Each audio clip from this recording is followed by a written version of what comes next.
Welcome back. This is the Razor Queen, Tiffany Pisarcik, and today I'm so excited I get to play with Ginger's Garden Orchid Vegan shaving soap. I'm so excited to show you guys this soap. It's been one of my favorites for the last several months. It's my go-to on a weekly basis, and it just absolutely smells fantastic.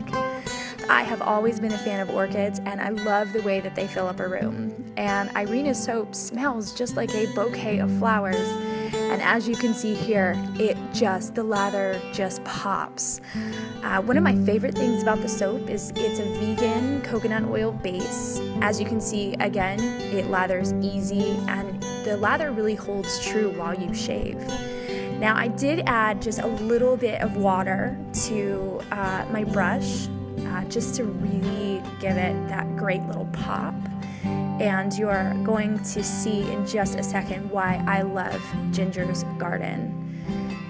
Such a luxurious shaving soap with some amazing lather.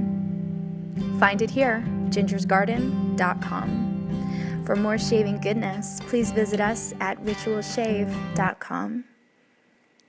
And as always, stay sharp and happy shaving.